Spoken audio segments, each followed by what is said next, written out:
But it is the grassroots segment, and as per usual, we start with Ibis FC. Ibis Football Club, IBIS Football Club at gmail.com is where you need to go, where you need to email if you're interested in playing for the club, and we'll get you registered, get all the details together, and all that. Facebook.com/ibis.fc, Twitter.com/ibis_football, or at ibis_football on Twitter. IbisFC.co.uk is our official website, ran by JT, aka John Timmins. But training is every Wednesday from 7:30pm until 9pm at the Battersea Park all-weather astro turf pitches. This one of them was right next to the Children's Adventure Playground. It's one of them ones, man. Was match days are Saturdays, with anywhere within the M25, and you know what, the kickoff times have just shifted backwards to generally 2:15 now instead of 3 o'clock because of obviously the clock's going back. So the clock's going back, but it's one of them ones, man. It's been an interesting weekend, a very, very interesting weekend for the Ibis actually. Been a very, very interesting weekend because the results were kind of a bit mixed, I should say. It's one of them was. The results were a tad mixed, but it's I don't know. It's one of them was. One of them was, but. So one of them was, obviously we're going to give you a match report in a second for the Ibis FC fours, but I'd just like to give a big shout out to the powers that be at Ibis, as Tristan Popel, our chairman, Stephen Bone, our treasurer, aka Boney, Mas Resai, who is the ones captain, Ollie Woodin, who is the twos captain, sharing those responsibilities along with Nick Blogg, aka Bloggy, as well. And a big shout to Ollie Roberts as well, who is the Ibis FC third team captain, the Freeze captain. But you know what? It is one of them ones. Just going into some of the results from around the club. It's quite interesting actually, because it was actually quite interesting because the Ibis ones lost 5-3 at home to Southgate Olympic. Southbank Quarko drew 1-1 with the Ibis twos, and there actually was an own goal in there. And there was actually, I think it was Chadders, who actually, Dave Chadwick, aka Chadders, who actually missed a last minute penalty. Apparently it was put high, wide and butt ugly, but they did that from me. But Alexandra Park won 5-0 against the Ibis Freeze. Big shout out to Alexandra Park actually. Big shout out to them and Dave McLaughlin, their chairman. But Southbank Quarko for Ibis 4's 3. Gideon Barnett getting 2 goals and Carlos Gordon getting 1 for us. You know what? It's best that I just steam through this match report because it's one of them ones. Our starting lineup was myself, straight shooting LJA, not in goal this time. Actually, not in goal this time. Mark Furness was in goal for us, and a big thank you to Mr. Mark Furness for going in goal for us. He's much better in centre mid, but he's very vocal at the back. But we had Gideon Barnett, we had Carl Bolton, we had Ash Farrell, Saul Fitton, Christian Frixu. By the way, welcome to the club, Christian and Saul. We had Mark Furness, Carlos Gordon, Joe Sebal, once again. Good player, actually. Gavin Henry and Jordan Mills rounded out starting 11. Namo Matamisa, who turned up late, was on the bench alongside Big Rees, aka Rico Boyce. Henok Walder Slassie was supposed to be playing for us, but he dropped out. But match report, frustration will probably be the underlying feeling within this blog entry, but stick with me. on this one. Frustration is the key word due to the fact that even though we lost to the guys top of the table and flying at the moment, I always felt that South Bank Carco's fifths were a scalp and very much beatable. Now, we started off the day with most of us turning up on time and having a kickabout outside the changing room with a bit of banter, and Ash Farrell was charging around as he was amped for this match. Like, even before he was like, ah! I love it. Big shout to Ash Farrell, man. Big shout. But the mood was good as we welcomed some returning players and welcomed a couple new players in the form of Rico Boyce, aka Big Reese, Saul Fitton and Christian Frixu to the side. We had a late dropout on Friday evening after the email had gone out late that morning, which meant I'd already had to modify where I was going to play people. As the saying goes, as Magnum TA said in The Rise and Fall of WCW, as plans will go all right. But I digress. We had the returning and ever vocal Mark Furness in goal, but unfortunately we were a touch short on defenders. So we started with Gavin at right back, with debutant Saul Fitton at left back, and myself, straight shooting LJ, Liam Angel, and Carl Bolton at centre back. Originally I wanted to play 4-3-3 actually, as it seems to have worked well over the past few weeks, but I had to shuffle things around due to the previously mentioned dropout and the late arrival. So we started with a 4-4-2 with Ash and Gideon in centre midfield, Jordan out on the left and Christian out on the right, with Carlos and his mate Joe up top due to their threat and also familiarity as well, which I thought could work.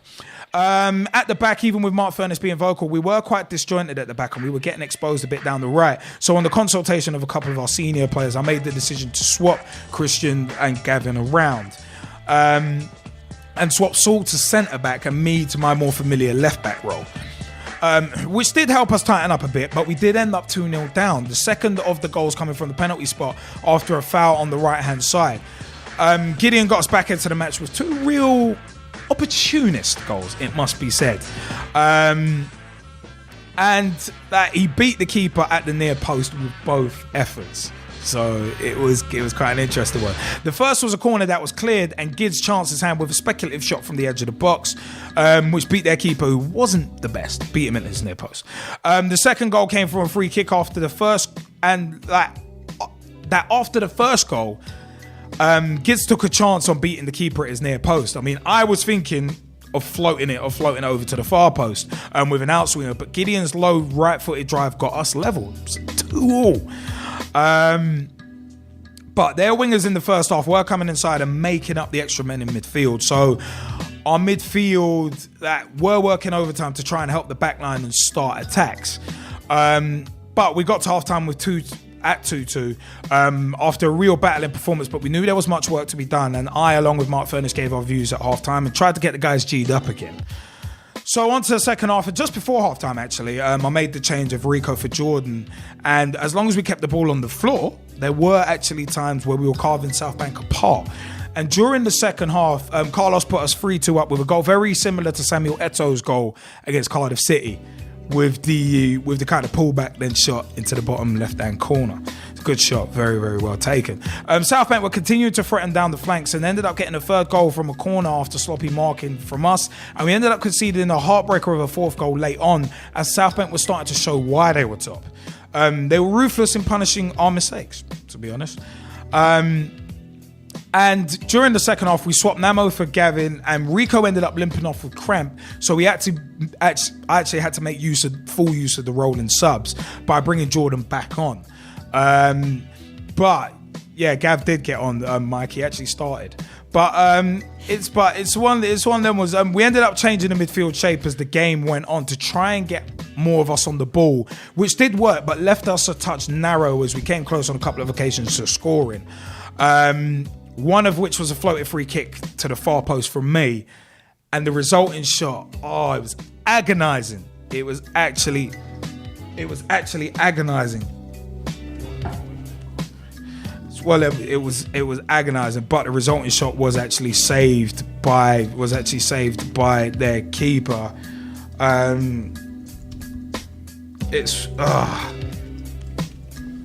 But it's one of them was where another chance actually came late on from Gideon Barnett after a foul was given just outside the box, but Gideon unluckily smacked the crossbar with an absolutely tremendous effort. But alas, we ended up going down in defeat, and the defeat was frustrating. There is that word again.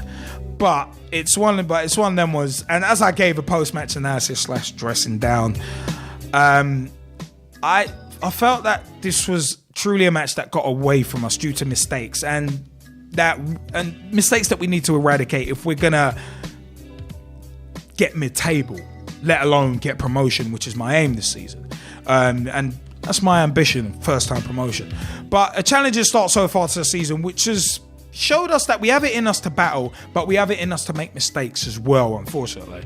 But there's work to be done, but I'm optimistic that we can beat teams if we all have our minds right and give the proverbial 110% every match. And having Mark Furness back and in goal was positive, as he made a couple of very good saves, actually. And he was constantly vocal. But man of the match definitely was Gideon Barnett, who did his best in centre mid to keep the troops up and keep them working. It was one of them ones. But I'm straight shooting LJA, and that, my friends and Pitch Talk family, is my take on the match. But G-Man, what do you recommend? There's a few things that you didn't mention. No.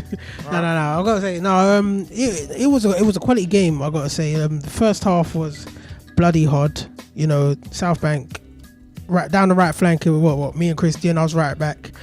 I was at fault for both of the first goals because the first goal basically, I went to clear it out the box and I missed it. Their player came running in, chipped it past, and then whacked it in the top hand corner.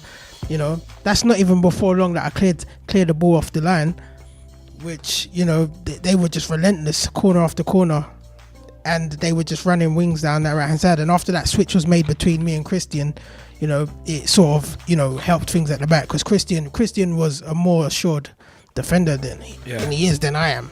Even though he did say to me he's a winger, that's why I started him on right wing. So, at the end of the day, we got that sorted. And like you said, when Gideon got those 2 goals, you know, that really pushed the levels up.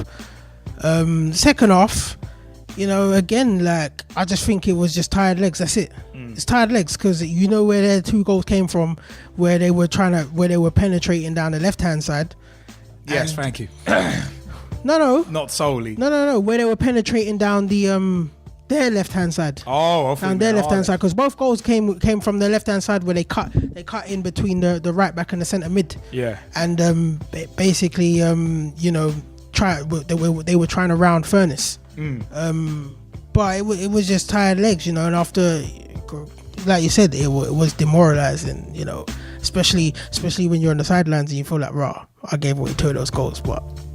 Well, I mean, it's one of them was. I mean, the fact of the matter is, it's a team game, and like I said after the match, I'm not going to start playing the blame game on people. Yeah. There are people that need to, like I said after the match, there are people that need to be turning up on time, because I had plans for what I was going to do, but because of late arrivals, those plans had to be changed. They had to be revised. So it's one of them ones. I mean, at the end of the day, we need to be on time. We need to put in the effort and try and eradicate these mistakes. That's what's costing us. But I mean, for them being top of the table, we could have beaten them. I think we should have. And I really, really think we should have. The word frustration comes up again. I really think they were there for the beating. I mean, like I said before the match, they were a scalp. I don't, because personally, I don't give a damn what any other team is doing, whether they're high flying or not, how many points they've got, how many goals they've got. I couldn't give a damn. Well, the fact of the matter is, these guys were top and flying, and we could have beaten them. We probably should have. To one credit, to give them credit, I remember them not only just from earlier on in the season, but from watching them and filming them last season. Yeah. And, you know, they got a similar team. They know each other. Yeah, well, they beat us 6-2. They beat us 6-2 like 4 games ago. Like they know each other, and you can see it in their style of play as well. Sometimes, like for instance, where you was talking, knowing what one man's going to do. Yeah. So, yeah. But they were beatable, like you said. It was just. I just think they were a scalp. They really were a scout. They were beatable. But the fact that we got 3 goals at the end of the day, we didn't do it. The fact that we got 3 goals is good enough. Because what was it before Carl's goal? No, sorry. What's his name? What, Gideon's first? No, before Carlos's. No, going back to the beginning of the season before Pete Snell's goal at the beginning of the season. I swear there was a big drought of goals. Yeah, there was. Yeah, we hadn't scored in a while. Yeah. So score 3 in one game. The battling is there. It's just concentration and mistakes, and I'm as culpable as anyone. So I'm not blaming other people, not at all. I'm not going to start going and changing my style and blaming people.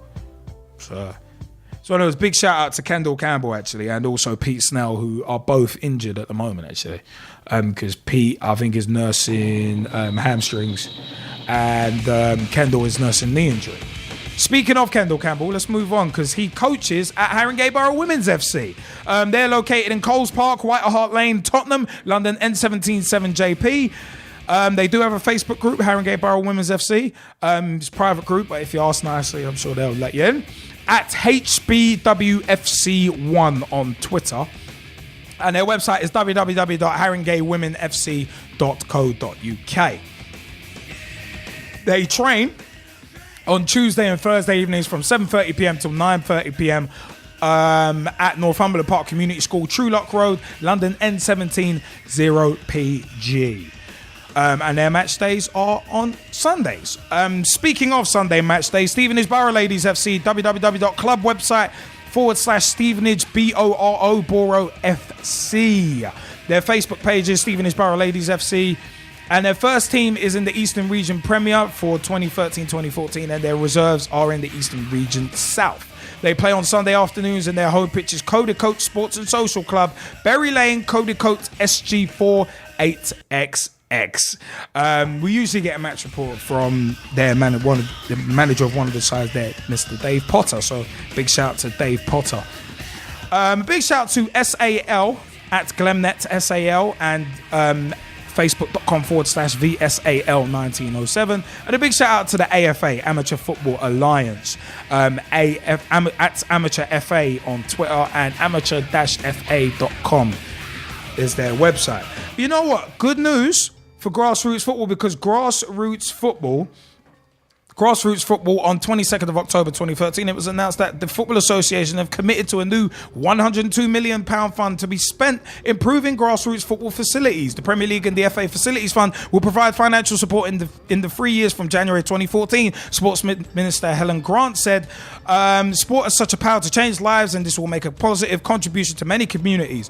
The scheme aims to develop improved pitches and more quality coaching. It will be managed by the Football Foundation on behalf of funding partners, and is designed to raise the standard of English-born footballers by improving the experience of playing the game at the lowest levels. The government's role in the organisation is via Sports England. By committing £36 million over the 3 years to developing more and better public sports sites, we hope to continue that regeneration. Premier League clubs are committed to playing an active role as the hubs of their communities, particularly in the area of sports participation from grassroots level through to their academies, Premier League Chief Executive Richard Scudamore said. The funding that the FA has invested through the Football Foundation has dramatically improved local football facilities up and down the country, and is a key part of the FA's 4-year national game strategy, a £200 million investment into the grassroots game, FA General Secretary Alex Horne said. So, these enhanced facilities increase opportunities for young people to become involved in football, whether as players or coaches. And it is this work which feeds into helping produce the next generation of English football talent. So the Football Foundation, who are involved in this, the Football Foundation is the UK's largest sports charity. The organisation aims to improve facilities, create opportunities and build communities throughout England. It receives money from the Premier League government via Sport England and the Football Association. The money is used to leverage even more partnership funding. So you know what? I think that's great stuff. Entities like the Football Foundation and also Motivate SF, whose director sat down with us recently for a Pitch Talk Meets, Mr. Samir Sawney. It's great to see things like that happening. Hopefully this money doesn't get lost in administration, red ticker tape. Hopefully it goes down and is filtered through to those that need the help. Hopefully. hopefully anyway. But we shall see in regards to that. But it's good that at least the FA are pledging some money towards grassroots football, because grassroots football, as Samir Sawney said in his Pitch Talk Meets, you got the footballing pyramid. The base has to be strong for the top to be strong. It shouldn't be this top-down model. It should be you solidify your foundations, then you work your way up.